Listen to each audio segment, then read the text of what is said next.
Hi everyone, it's Margaret Maloney. I'm here with you with a mini lesson, and today our mini lesson is on the 5 whys. Count them: 1, 2, 3, 4, 5. I like to think of this as the opportunity to be childlike at work. Not childish, but childlike. And you will see why, speaking of whys, in just a second. Let's go now and take a look at a template that's going to support us in using the 5 whys. All right, see you again in a minute. Take a look. Here is a worksheet or a template that's going to support you in working with your team on the 5 whys. The 5 whys tool is primarily for root cause analysis. You know you have a problem. You want to get to the root cause of the problem. Why is this thing, whatever it is, happening to us? For example, you can come to me and tell me, oh my gosh, we're going to be late or we're going to be over budget. And I understand that those risks, exist because we're running a project, but I really need to know why. I want to get to the root, the heart of the matter, because that's where I want to apply my corrective action, okay? And so we really want to encourage people to employ their sense of curiosity. So this is going to be a great exercise for your team members who do this naturally anyway. And if you have team members who don't do this naturally, it is really good practice to learn to think things through. Because we don't want to just treat a symptom. We want to find what's triggering the symptom. That's where we need to make our change or come up with our action. Let's take a look now at a potential problem.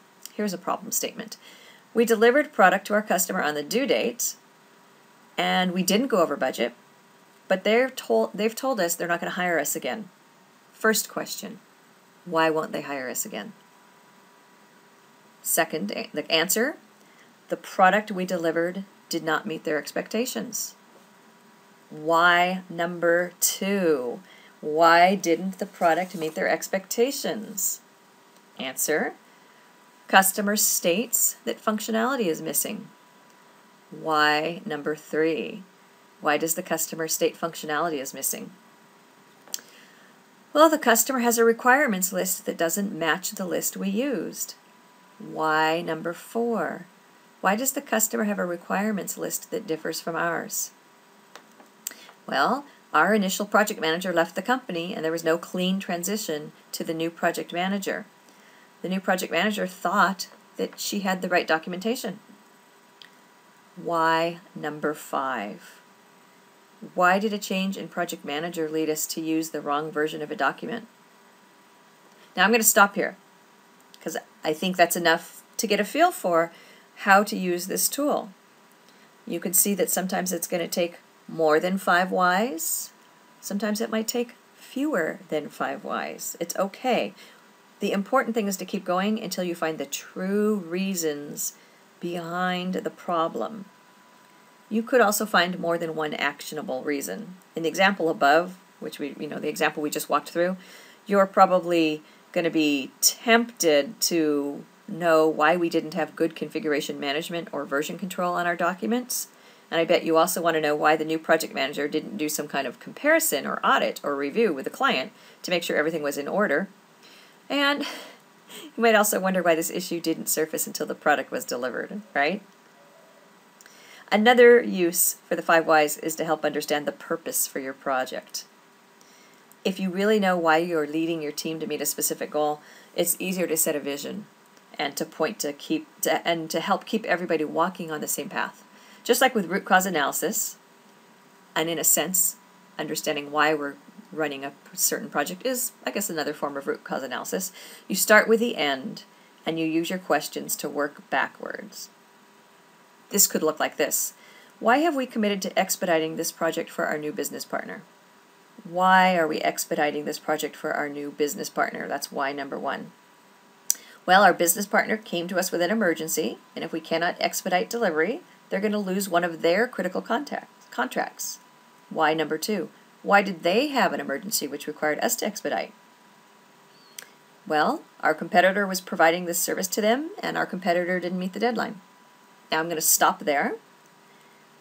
You could see where this could lead. This could be an opportunity for your company to acquire business that had been going to one of your competitors. We probably want to act on that. You probably already have team members who look at you and say, why? Why are we doing this work? Why are we making this a priority? And I'm going to suggest to you that that's a good thing. We want our team members to ask why. We want to encourage the use of the 5 whys. You can see now how it's useful for root cause analysis, and that's something that's applicable.